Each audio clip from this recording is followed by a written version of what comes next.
Hello, friends, and welcome once again to my Senior to Seniors podcast. I'm Jim Mazziotti. As always, thank you for spending a little time with me today on YouTube, Apple, iHeart, or Spotify, wherever you are. If you've been watching the news here in Texas, you've probably heard people talking about data centers. They're being proposed all over the state, all over the nation. Some communities welcome them. Others are fighting them. Homeowners are asking questions. City councils are debating them. And chances are many of us are wondering, what exactly is a data center? Today, I'd like to take all of the mystery out of this growing topic. By the end of our conversation, you'll totally understand what these facilities are, why they're being built, why Texas has become one of the hottest places in America for them, and why this matters to homeowners, especially seniors like many of us. So let's dive in. Let's learn together.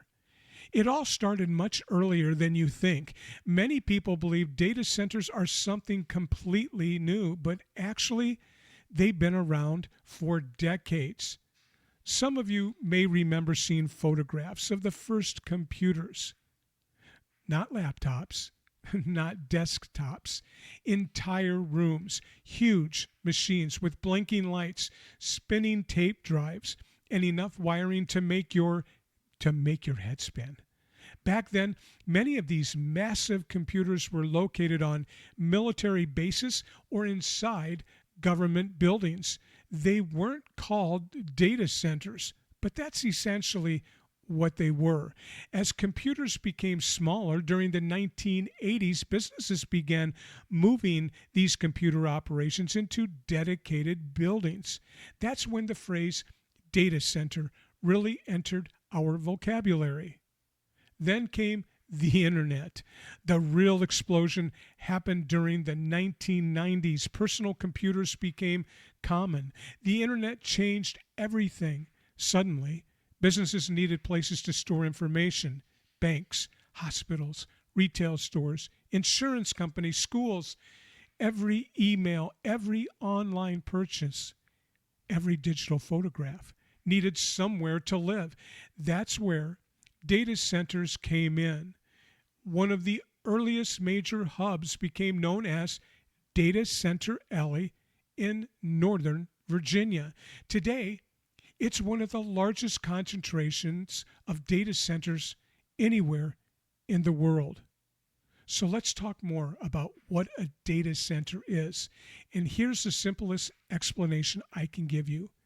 Imagine a giant warehouse, but instead of boxes sitting on shelves, it's filled with rows and rows of incredibly powerful computers, thousands of them.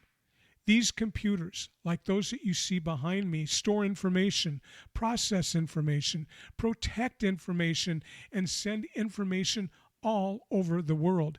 Every time you send an email, watch a YouTube video, stream a movie, even check your bank account, talk with your grandchildren on FaceTime, or even ask ChatGPT a question, there's a good chance a data center is involved. In many ways, they've become the infrastructure of our modern life. So why Texas? Well, that's a great question. Texas has become incredibly attractive for companies building data centers. And the reason is, well, first, we have land. We have lots of land in Texas. Second, Texas has historically offered relatively affordable electricity. Third, our business climate attracts major technology companies. And finally, our growing population creates increasing demand for digital services. All of those factors make Texas one of the hottest markets in America for new data centers. But not all data centers are the same. One thing many people don't realize is there are several different kinds of data centers. So let me tell you about them and make it easy for you to understand. First, there are edge data centers. Think of these as neighborhood facilities. They're relatively small. Their job is to place computing power closer to where people actually live and where people actually work. Well, why? Well, because distance matters. The closer the computer is to you, the faster information travels. That's why they're called edge facilities.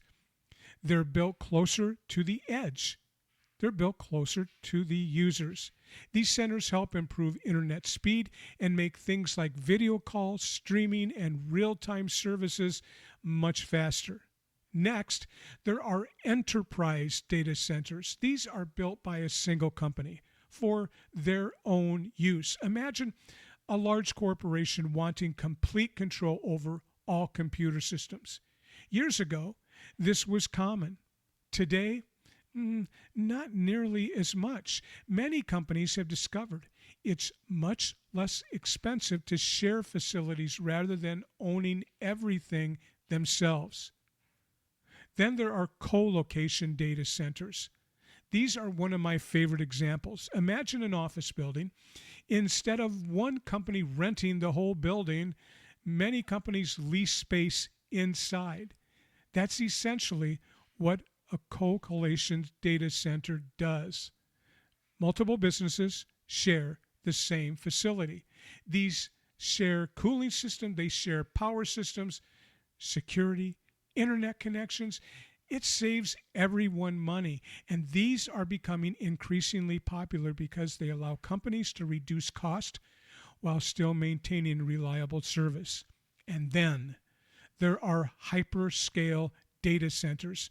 Now we're talking about the giants. These are the facilities making headlines all over America. They're enormous. Some consume more electricity than small towns. They're designed for artificial intelligence, cloud computing, online storage, video streaming, and massive amounts of digital information. Companies like Amazon, Microsoft, and Google operate many of these huge facilities. When you hear about billion-dollar investments, hundreds of acres, or giant buildings filled with computer service, you're probably hearing about a hyperscale data center. So why does this matter to seniors? You might be thinking, Jim, this is all interesting. Thanks for the information, but why should I even care?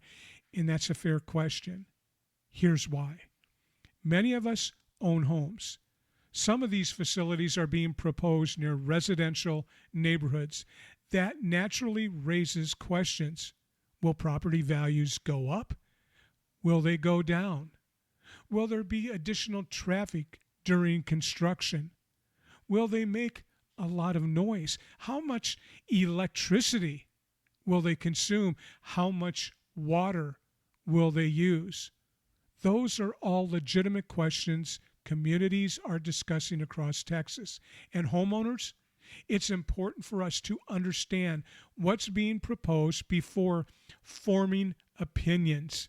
Knowledge is always better than rumors. So what's the future of artificial intelligence? Well, one reason data centers are growing so rapidly is artificial intelligence.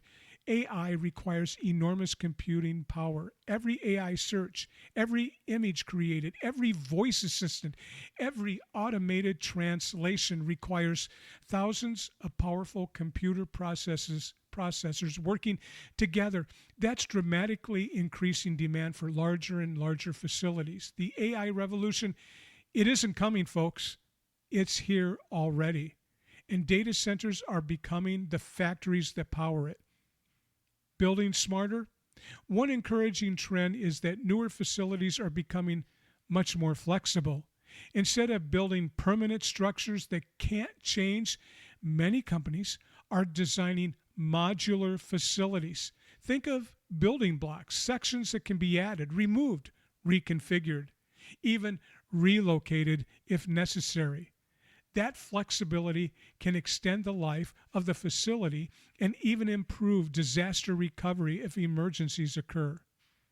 My final thoughts: technology has changed more during our lifetime than perhaps any generation before us. That's a fact. Many of us grew up without television, without personal computers, without cell phones, without the internet. Today, we carry more computing power in our pocket than entire governments once possessed. Data centers may not be glamorous. Most of us will never walk inside a data center, but they quietly power almost everything we do every single day. As these facilities continue expanding across Texas and the United States, understanding what they are and what they are not helps us become more informed homeowners and better citizens. Whether you're simply curious or perhaps a data center has been proposed near your neighborhood, I hope today's conversation helped make this complicated subject much easier for you to understand. Thank you so much for joining me today on my Senior to Seniors podcast. If you found today's episode helpful, I'd be honored if you would subscribe to my YouTube channel, share it with a friend, and leave a review. It really helps others discover the show.